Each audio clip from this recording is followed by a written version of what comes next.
Sin más preámbulos, recibamos al doctor y maestro del texto sagrado, José Briceño, en su programa Palabra de Iluminación. Ok, esta es nuestra clase número 4 acerca de lo que es mayordomía integral y el dominio propio. Pero quiero dar una introducción para el comienzo de esta clase con lo que se conoce un código de ética ministerial. Esto es de suma importancia que usted pueda conocer. La mayordomía integral en el ser del hombre está muy relacionado a lo que se conoce en el ámbito profesional como un código de ética. Para darle desarrollo de lo que se considera una mayordomía integral en el ser, debo presentar como introducción a lo que se considera un código de ética y lo imprescindible, que es un requisito sine qua non, que usted no puede pasar por alto, que es el tenerlo, el caminar en él, el hacer de él un estilo de vida para lograr los grandes y excelentes objetivos. Se conoce como código de ética, un documento compuesto por una serie de normas, reglas, reglamentos y valores que han sido establecidos para regular los comportamientos y actitudes de las personas que forman parte de un mismo contexto, bien sea con respecto a una profesión, organización, empresa o aún hasta la misma sociedad. En lo personal, un código de ética es un pacto voluntario donde se presenta en forma intrínseca acciones orientadas a mejorar las convivencias con el prójimo y con la sociedad en general. Fija normas que regulan los comportamientos de las personas en su diario vivir. Un código de ética es una guía de conducta profesional y el principal objetivo de estos códigos es mantener una línea de comportamientos en común entre todos los integrantes de un organismo, una institución, un gremio o una organización. Código de ética es un conjunto de normas que ordenan e imprimen sentidos a los valores y principios de conducta, que sirven de fundamento a sus actuaciones en todo tipo de actividad, en todos los entornos. El código de ética es una guía a seguir para la toma de decisiones que son importantes para tener un nivel en la vida. Un código de ética es perteneciente a la deontología, rama que trata los deberes especialmente de los que rigen actividades profesionales, así como el conjunto de deberes relacionados con el ejercicio de una profesión y a su vez es parte de la filosofía moral dedicada al estudio de las obligaciones o deberes morales. ¿Qué tan necesario? Es la pregunta. ¿Qué tan necesario es para una empresa, un organismo, una institución, una federación, un concilio, un gremio, contar con un código de ética? ¿Qué tan necesario es esto? Mi pregunta es, ¿escapa la iglesia de esta verdad, de lo que se conoce, de lo que estamos hablando de un código de ética ministerial?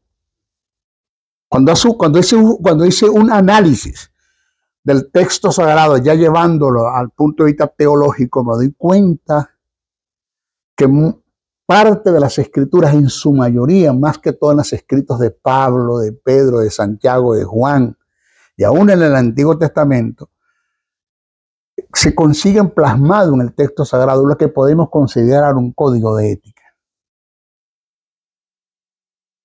Yo quedé pero totalmente anonadado por decir algo, de cómo lo que la ciencia plasma y descubre es algo que ya está presentado en el texto sagrado. La ciencia no crea nada, solo descubre de lo que ya Dios creó, de lo que ya Dios plasmó. Punto. Repito, ¿qué tan necesario es para una empresa, un organismo, una federación, un concilio, un gremio, contar con un código de ética? Vamos a ver. A través del código de ética se trata de hacer efectivos los valores o principios éticos de un individuo en lo personal y de una organización en comunidad. La ética en lo personal debe apelar a los procesos que determinan decisiones y comportamientos.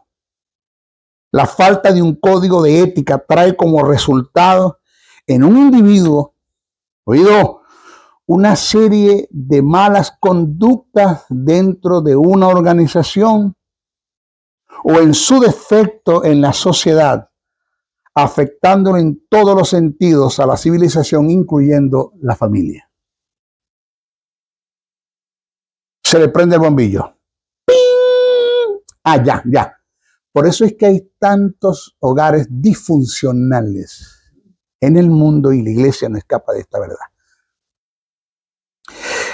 No sé si usted lo sabía, lo va a saber. Y los que me están ahora viendo a través de las redes, que el mayor índice de divorcio en el mundo entre las instituciones religiosas las tenemos en la iglesia evangélica. ¿Qué a usted le parece? Ni los testigos de Jehová, ni los mormones, ni los católicos se divorcian tanto como los evangélicos. Y según ellos tienen falsa doctrina. Nosotros tenemos la mejor. ¿Por qué esto se está dando? ¿Por qué esto está pasando? El comportamiento humano que merece calificarse como ética negativa es aquel que procede mal. Es una ética que bloquea la vida, bloquea el desarrollo y las posibilidades de un gran futuro. Oído. Hombres que fueron desechados por Dios para el ejercicio del ministerio por no caminar bajo los principios del reino eterno que se debe considerar como un código de ética ministerial. Desechados. Lo más grande del caso es que un hombre de Dios puede ser desechado para el ejercicio del ministerio, pero sigue siendo ministro. O sea, es doloroso decirlo, que he llegado a organizaciones, a confederaciones, concilio, iglesia, sabe, de tanto, de los 34 años que tengo en el ejercicio del ministerio, a nivel nacional e internacional, y visitar un mundo de iglesia y estar en el púlpito ahora mismo como estoy ministrando y recibir una palabra de Dios por el Espíritu, quien está fungiendo como pastor de esta congregación, sí es verdad que lo escogí para el pastorado, pero hace mucho que fue desechado para esto.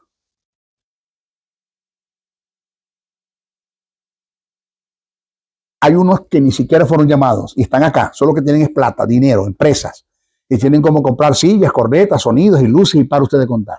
Tienen como montar un aparataje, pero Dios nunca los llamó. ¿Y por qué le funciona, maestros, si no son llamados? Y los que son llamados, que fueron desechados, ¿por qué le funciona? Por lo que se conoce como humanismo. El humanismo es el poder y la fuerza que el ser humano tiene inherentemente en él para lograr sus propios objetivos, aún dentro de la obra de Dios. El humanismo usted codea, compite, soborna, manipula, intimida, controla, miente, cae en el terreno de la conmiseración y para usted de contar. Con el humanismo. Con el humanismo usted puede llevar a cabo la obra de Dios, pero nunca podrá llevar a cabo la voluntad de Dios. Porque para que Dios lleve a cabo su voluntad a través de usted, usted necesita de la gracia, no del humanismo. Esto es grave. Lo que estoy presentando es grave, que no le presta mucha gente atención a esta verdad del reino. No le prestan atención. Solo la eternidad, solo cuando se presenten ante el tribunal de Cristo, que Jesús le diga, dame cuenta de lo que te mandé a hacer, y le presenten a Jesús una serie de obras que hicieron en la organización, en la federación, en el concilio, en el ministerio que representaban, en el caso que sí fueron llamados, o los que se inventaron que no fueron llamados, y que le presenten a Jesús una serie de obras, Jesús le va a decir, si eso fue lo que tú hiciste, ¿dónde está lo que yo te mandé a hacer? Ahí está la diferencia. Por eso digo, solo la eternidad es lo que te va a decir hasta dónde esto es una verdad. Hasta dónde quebrantaste principios. Hasta dónde Dios te acompañó. Que puede decir Ebenezer, hasta aquí me ayudó Jehová, de aquí para adelante largaré el pelero, porque yo estoy solo.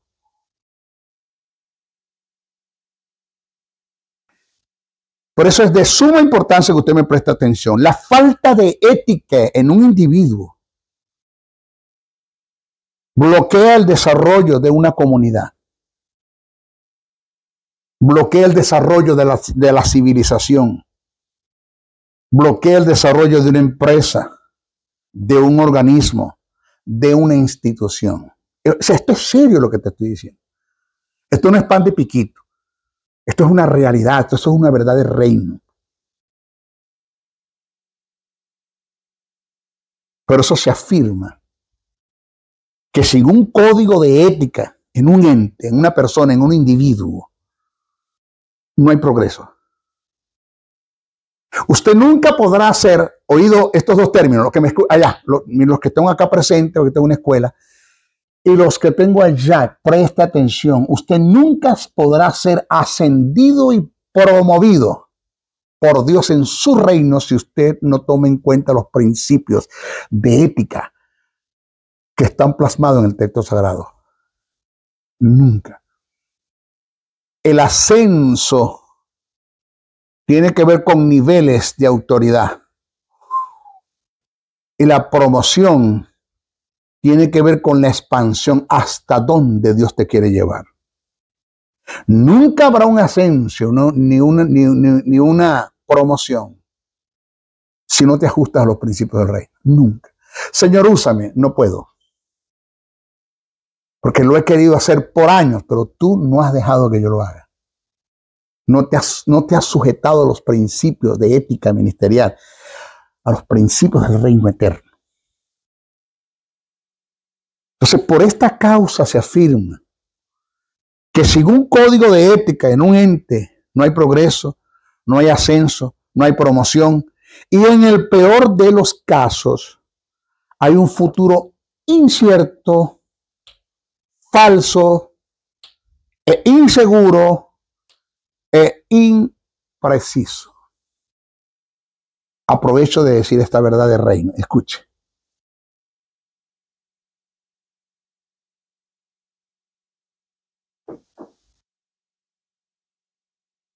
Una cosa es vivir de reputación. Dios no quiere eso. Le voy a dar a usted la diferencia de lo que es reputación y carácter.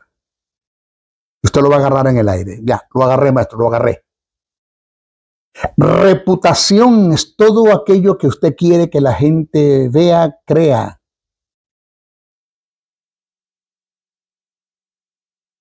De usted. Eso es reputación. Es todo aquello que usted quiere que la gente piense, crea y vea de usted. Carácter es lo que verdaderamente somos. Eso es, carácter. Cuando hablamos del buen carácter, es lo que a Dios, a la civilización, el mundo, nuestra organización, nuestra iglesia, nuestros feligreses, nuestra familia, Dios y usted mismo. Hablo por usted también. Nos conviene que caminamos en la verdad del reino eterno, que tiene que ver con aquellas verdades que están plasmadas en el texto sagrado y que se han hecho una verdad en nuestras vidas porque han formado nuestro carácter, nuestra forma de ser. Esta mañana leía, escuchaba, porque yo no dejo de estudiar. Y esta mañana estaba escuchando un maestro y él dijo, ¿cómo es posible? Agarra esto, llévatelo. Que el hombre que le dijo a Jesús, si quieres hacemos que descienda el fuego del cielo, los consuma todos. ¿Se acuerda cuando entraron en una aldea de los samaritanos y no lo dejaron predicar? ¿Quién fue ese? Juan. Entonces lo llamaban el apóstol del amor. El que le pidió a Jesús que si quiere hacemos que descienda fuego del cielo, los consuma todos, desgraciado Señor. ¿Lo hacemos o no? Y Jesús dijo, yo no, oído, vos no sabéis de qué espíritu sois. Oye lo que dice Jesús, no dice, ustedes no saben de qué espíritu son, no, ustedes no saben de qué espíritu sois. O sea, lo que Jesús le quiso decir es, Juan, tú no sabes quién te está influenciando para pensar así. Porque el Hijo del Hombre no vino para destruir, sino vino fue para amar, para guardar. Entonces cuando Juan, su carácter cambia, entonces lo llamamos el apóstol del amor, que porque cuando escribe las 3 cartas, se escribe emanando del amor de Dios. Y hablas del amor de Dios. ¿Cómo cambia este hombre? ¿Cómo cambia un trato de Dios con él? Porque la gente cree que Jesús lo que tenía como apóstol eran los santos apóstoles. Eran unos malandros todos. Un día consiguieron los discípulos discutiendo a otro y a otro, diciéndole a la mamá, Juan, diciéndole a la mamá que le dijera a Jesús que cuando estuviera en el cielo se sentaron uno a la derecha y otro a la izquierda. Y los consiguieron los demás. Esto están peleando allí. No, que este viene, este y aquel le dice que le diga a la vieja de él, a la madre de él, que te diga vos, que cuando estés en el reino se siente uno a la derecha y otro a la izquierda. Para que se siente a la derecha y a la izquierda me tienen que matar a mí. Y a mí también. Hubo una discusión entre los santos apóstoles. Una discusión. ¿Cómo mejoraron? ¿Cómo formaron un carácter? ¿De qué vivían de reputación? Y no es lo que Dios quiere. No es lo que Dios necesita. Dios necesita que nosotros seamos conforme a lo que somos en la iglesia el domingo en la mañana, que lo que vengamos a hacer el domingo en la mañana en la iglesia sea un finalizar de nuestra vida desde el lunes a sábado. Que nosotros no venimos a cargar batería, sino que venimos a dar y a entregarle a Dios lo que hemos venido haciendo toda la semana. Y dejar de vivir de apariencia. Entonces, hay necesidad, maestro, de un código de ética entre el obispado. Lo hay. Mire. El apóstol Pablo, en las cartas personales que escribe a Timoteo y a Tito,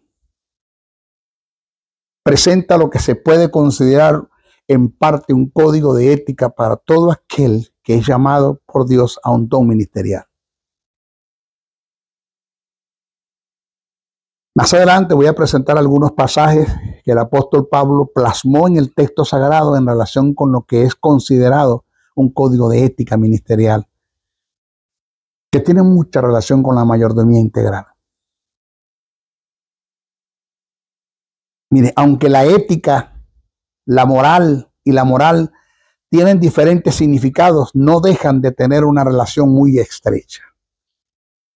En el contexto filosófico, la ética está relacionada con el estudio fundamental de los valores morales que guían el comportamiento humano en la sociedad.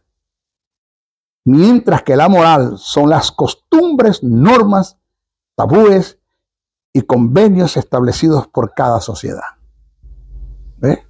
Pero están estrechos. Vamos a comenzar a analizar la importancia y lo determinante que es tener mayordomía integral en el hombre. Vamos a ver, vamos a comenzar. Miren, esto que el maestro Briceño les está a ustedes presentando, y les estoy presentando a todos los que me están viendo a través de las redes, puede puede pasar a ser una bendición para todos aquellos que escuchan e ingieren y digieren estas verdades del reino, como puede pasar a ser te puede llevar a caminar en un mundo de maldición, el cual yo no quiero eso. Dios no lo quiere. Porque si nosotros conocemos la verdad, una de las cosas que me llamó mucho la atención a mí es que en una ocasión el Señor me dijo, cuando tú caminas en la ignorancia, mis misericordias te alcanzan. Pablo dijo, por misericordia fui alcanzado por el Señor, porque por ignorancia perseguía a la iglesia del Señor. Pero cuando tú conoces la verdad y no caminas en ella, no vives esa verdad, no hay misericordia que te alcance. O sea, es mejor no conocer que conocer y no cumplir. Es mejor.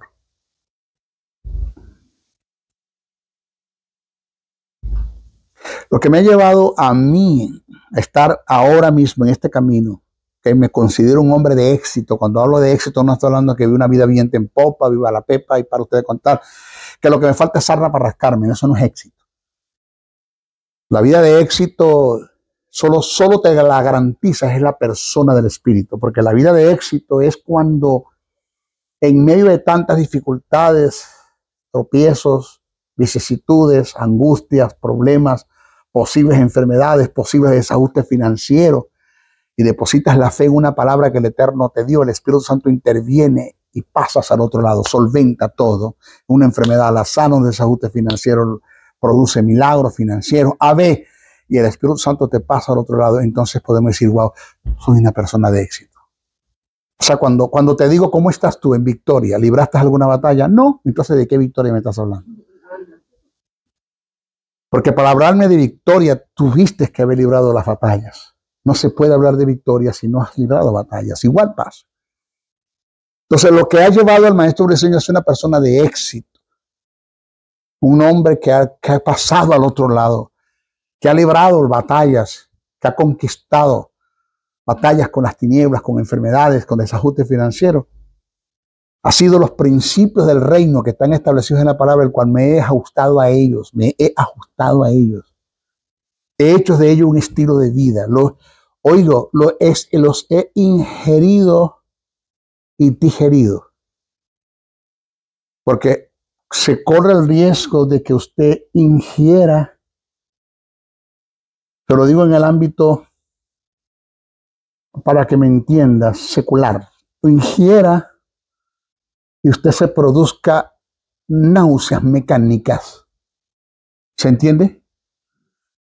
Y hay lo que se conocen en el ámbito natural una bulimia, del cual te lleva a una anorexia. ¿Sí se entiende? Que te puede conducir a la muerte. ¿Está en la Biblia eso? Sí. Porque los que escuchan la palabra y se olvidan de ella, es como aquel que se miró el rostro en un espejo y después al dar vuelta se olvidó de él. ¿Quién era?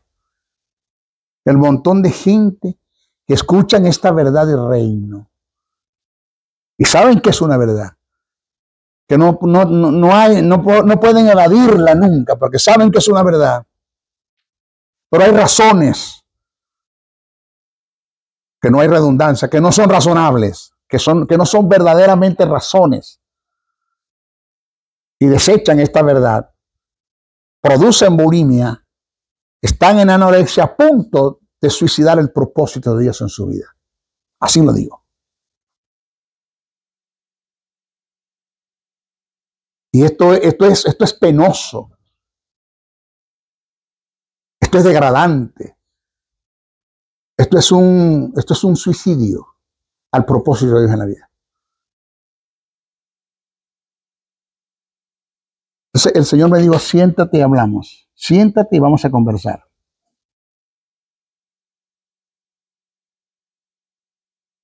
Y presta atención a estos principios del reino. Lo que me llama la atención es que, ¿cómo se lo digo?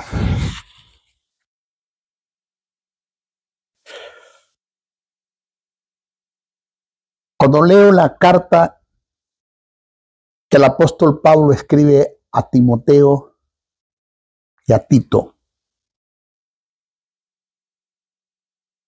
que lo considero una falta de respeto, oído, y presta atención usted que me está viendo ahora a través del video, lo considero una falta de respeto el que usted venga a la congregación y agarre y abra y diga, vamos a leer en segunda de Timoteo, porque ni siquiera pronunciarlo saben, ni oratoria tienen, porque no es de Timoteo, es a Timoteo, bueno, fue Timoteo que escribió eso.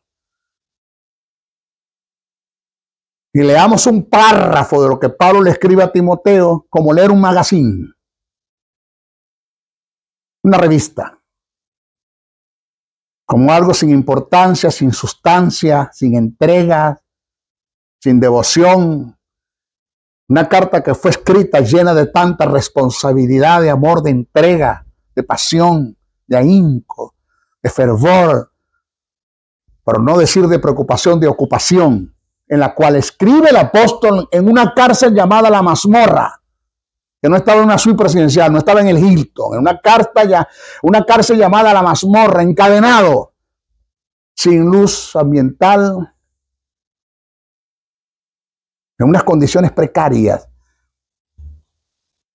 Y escribe una carta a Timoteo que usted se imagina, usted se puede imaginar cuando Timoteo recibió esas cartas, porque se crece con la historia que Pablo se le entrega a Lucas y Lucas se le entrega a Aquila y a Priscila y Aquila y a Priscila se le entregan a Timoteo, porque no le dio tiempo de ir a ver a su maestro. Ven pronto a verme, dice Pablo en las cartas, no le dio tiempo. Cuando Priscila y Aquila le entregan la carta a Timoteo y abre Timoteo las cartas, ¿cómo cree usted que la leyó? ¿La está leyendo en un culto? Para después que leerlas, entonces cierra la carta. Bueno, vamos a orar al Señor por la carta del Padre. Le damos gracias al Señor en nombre de Jesús, Señor, ahora mismo nosotros. Por eso yo odio los cultos en nuestras congregaciones, no en todos. Porque hay unos que sí se le da el sentido de la verdad. Y se imagina Pablo a Timoteo cuando abre las cartas y empieza a leerlas. Ninguno tenga en poca tu juventud, sino sea ejemplo en conducta, en amor, en fe, en pureza. Entre tanto, que vaya, ocúpate de la lectura, la exhortación y la enseñanza. Ven pronto a verme porque mi partida está cerca. Tráeme el capó y los libros. ¿Ustedes se imaginan las lágrimas por ende corriendo por las mejillas de Timoteo, leyendo aquellas cartas? El valor que esas cartas tenían. Cómo en esas cartas están encerradas un código de ética ministerial y que nuestros ministerios en este tiempo les resbala eso, porque están haciendo todo lo contrario.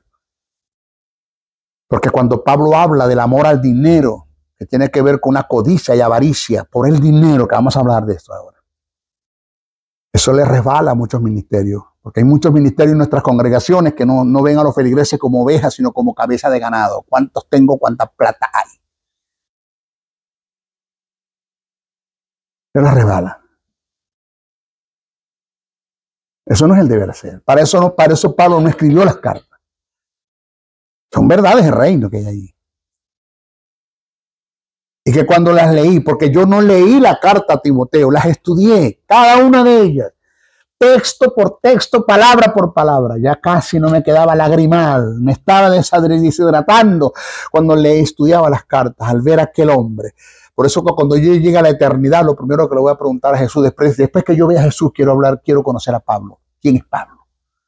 Porque para mí el hombre, de todos, desde Génesis hasta Apocalipsis, que el que me mueve a mí la vida después de Jesús es Pablo como ser humano. Pablo, ¿dónde está Pablo? Que Jesús me diga, vente para presentarte a Job. No, Job, que se espere. ¿Dónde está Pablo? Yo quiero ver a Pablo, porque me conmueve, me identifico mucho con su ministerio.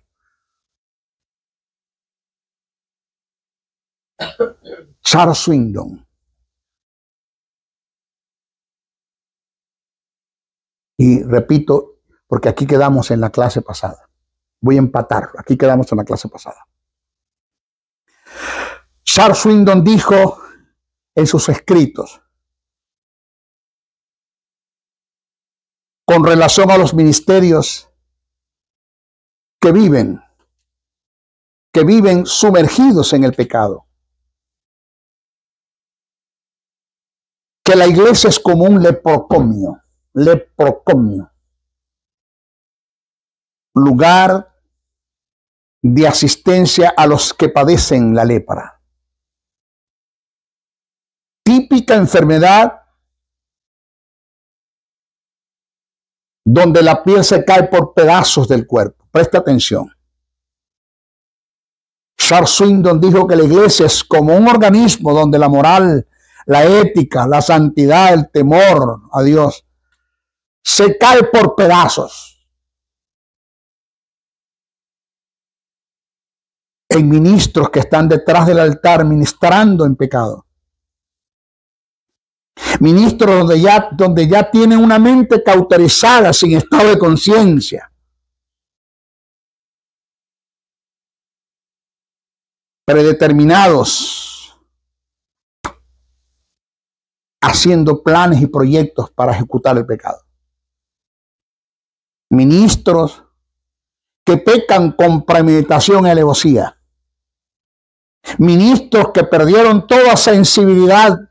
Ministros que perdieron el temor a Dios. Ministros que perdieron el sentido de santidad, el sentido de honra, de respeto por lo sagrado. Alguien dijo, cuando lo sagrado pasa a ser común, nunca se le olvide este pensamiento. Lleve eso en su espíritu. Cito, cuando lo sagrado pasa a ser común, se pierde el sentido de santidad. Repito, cuando lo sagrado pasa a ser común, se pierde el sentido de santidad.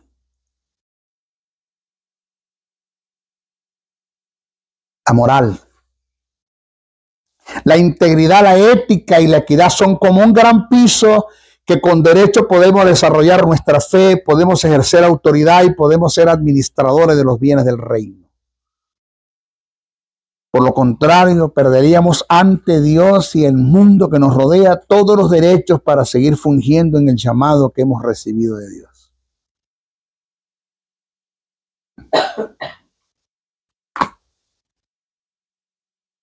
Para darle fuerza al tópico acerca del dominio propio, voy a presentar 4 grandes virtudes en las que se movió el patriarca Job,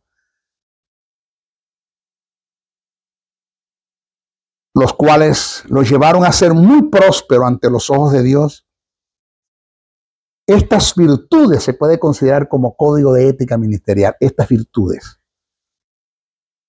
Vamos a leer primero el pasaje que muestra sus riquezas y luego analicemos las virtudes en las que se movió y se mantuvo para obtener todos estos bienes. Dice, cito, y poseía una hacienda de 7,000 ovejas, se le multiplicó a 14,000, y 3,000 camellos se le multiplicó a 6,000, 500 yuntas de bueyes se le multiplicó a 1,000, y 500 asnas se le multiplicaron a 1,000. Además de una servidumbre muy numerosa, un empresario.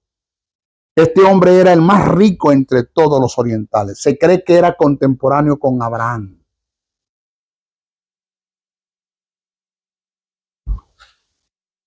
Entonces el Señor le dijo, hablando a Satanás, ¿te has fijado en mi siervo Job?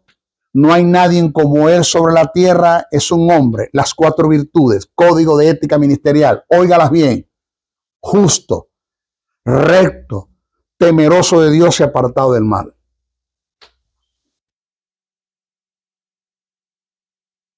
Cuatro códigos de ética ministerial: justo, recto, temeroso de Dios y apartado del mal. Justo relativo a sus obras, su manera de conducirse en la vida. Esto es obra de justicia. recto, relacionado al motivo del corazón y a los móviles que lo llevaban a hacer las cosas. Temeroso de Dios, relativo a su devoción, adoración, a una entrega. El temor a Dios es una motivación interna que se reflejaba en una de sus conductas externas. Apartado del mal, relativo a una determinación, una decisión. Job en su libre albedrío elige el bien y se aparta del mal. Él rechazó lo que se oponía al carácter de Dios, y esto es relativo a una determinación, a una decisión, y tiene que ver con el dominio propio. La palabra en Calatein, dominio propio. Charles Swindoll plasmó en uno de sus libros una verdad que me hizo reflexionar en gran manera.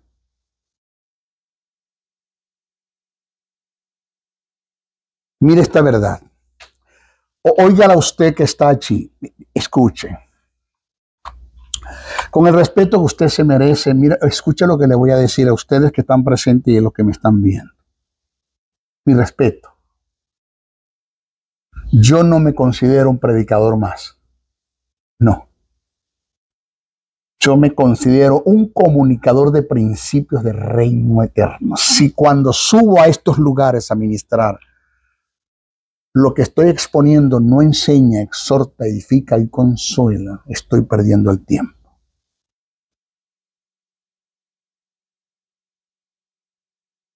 Presta atención a esta verdad. Yo no estoy jugando al evangelio ni estoy jugando al ministerio.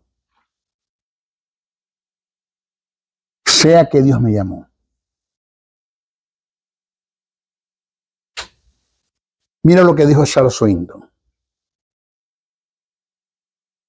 Podemos seguir siendo el mejor cirujano del mundo, siendo el más grande de los promiscuos. Sí, sí se puede. De paso, hay de montones. 2.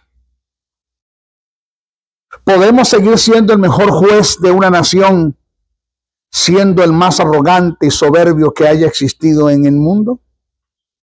Sí se puede. Sí se puede. 3.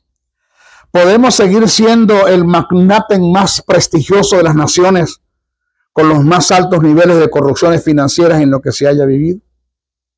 Sí se puede. Los hay. De paso han llegado a esto por la corrupción que hay financieramente. Sí se puede. Esto que voy a decir, uso un término militar. Esto me pateó. Lo que voy a decir ahora, me golpeó. ¡Pum! Pero nunca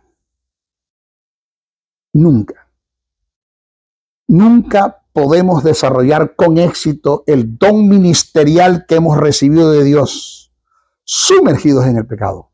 Nunca. Porque el don ministerial no es una profesión, es una vocación, es un llamado, y te debes a un ser que su naturaleza es pura santidad. No te engañes. No nos engañemos. Dios no puede ser burlado. Lo que tú siembras, tú lo vas a recibir. En Dios no hay atajos como para caerle adelante. Wow, le caí adelante a Jehová. Nunca eso pasa. No pasa. Hay 3 seres en este mundo que usted no puede engañar. Ni a Dios, ni al diablo, ni a tu propia conciencia. Dios sabe, como el diablo sabe, como tú sabes que estás mal y que tienes que cambiar. Punto. Así. Charles Swindoll dijo en una de sus oraciones, en una ocasión, al ver la urgencia que hay entre nuestras congregaciones sobre la vida de santidad en nuestros ministerios, dijo: Señor, ¿por qué los tiempos de Zafiras y Ananías no regresan? ¿Por qué no vuelven los tiempos de Zafiras y Ananías? Lo cual tuvo una respuesta muy acertada. Dios le dijo: hijo, si esos tiempos volvieran, cada templo en su sótano tendría que tener una morgue para depositar los muertos que cayeron. Así es. Wow. Y agregó: pero conforme yo comencé la obra, la voy a terminar. Voy a marcar un precedente en los tiempos finales, como lo marqué en el principio de una iglesia naciente. Yo vengo a buscar una iglesia sin mancha, sin contaminación.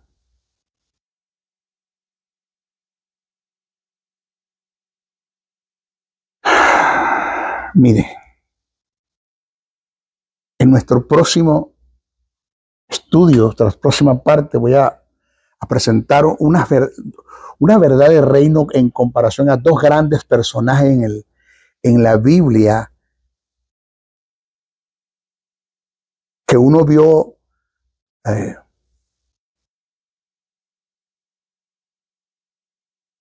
las cosas de Dios, la vio como común, lo que se llama el espíritu de familiaridad. Eso se movía mucho en los hermanos de Jesús. Los hermanos no creyeron en él, sino hasta después que resucitó, porque había un espíritu de familiaridad. Y cuando entra el espíritu de familiaridad en nosotros, que las cosas las vemos común, aún lo sagrado, pues viva la pepa. Nos resbala. Las cosas nos resbalan. Nuestro próximo estudio lo vamos a dar. ¿Okay? Bendiciones, bendiciones, bendiciones. El doctor y maestro del texto sagrado José Briceño se despide hasta una nueva intervención en su programa Palabra de Iluminación, el cual está bajo la cobertura del Ministerio Internacional Jesús Soberano Señor. Comunícate al WhatsApp +1 786-604-3352. Te esperamos en nuestra próxima intervención de tu programa Palabra de Iluminación. Bendiciones, bendiciones, bendiciones.